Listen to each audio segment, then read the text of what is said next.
But the ordinary Palestinians rose up because you denied them basic rights.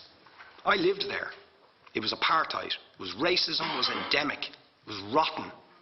Absolutely, I was shocked within weeks of living there to see how you treated Palestinian people. And isn't it the fact that the law of return, which is the basic law of the Israeli state, is a racist apartheid law because it confers rights on Jews that it denies to Palestinians. It allows, for example, if I was Jewish and had never stepped foot in Israel, I could claim citizenship there tomorrow, but 6 million people whose origins are in what you now call Israel, who were forced out in 1947 or 48, do not have that right. Isn't that part of the reason why the Palestinians are in dispute with Israelis?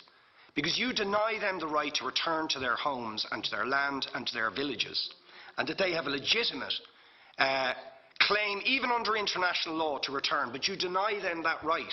Why do you deny them that right? And why do you give that right to other people who have no connection whatsoever with the land, whether you call it Israel or whether you call it Palestine? Why do you continue to seize land, if you're serious about Oslo and the two-state solution? Why do you continue to seize land, which under that agreement is land designated to be Palestinian land?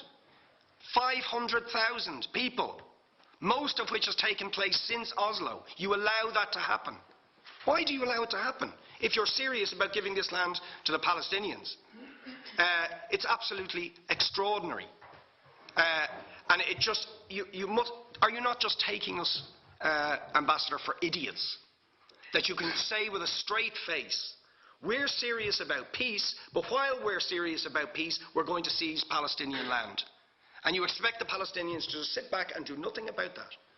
And the world to accept that that is an acceptable way to behave. And you asked earlier on, could we have some constructive solutions? Now you know what the Palestinian people have been asking for.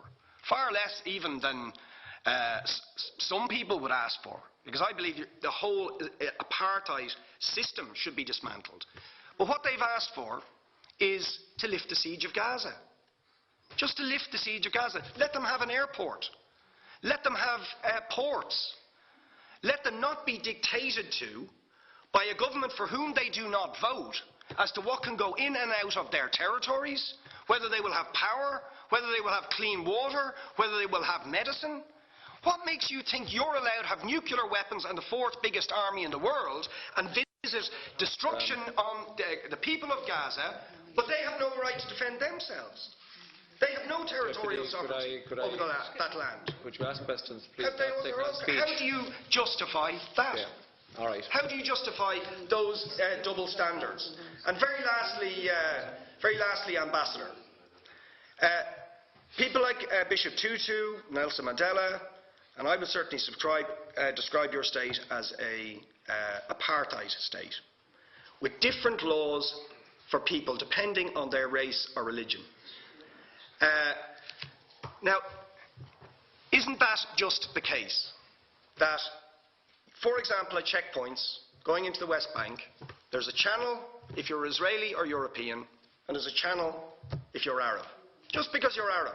If you came into Dáil Éireann and they stopped you and said, "Are you Jewish?" "Oh no, sorry, you can't come in through the same entrance as Irish people or European people because you're Jewish," you would call that racism and apartheid. But yet you practice that. You practice that with your checkpoints and your military barriers and your apartheid wall. How can you justify that?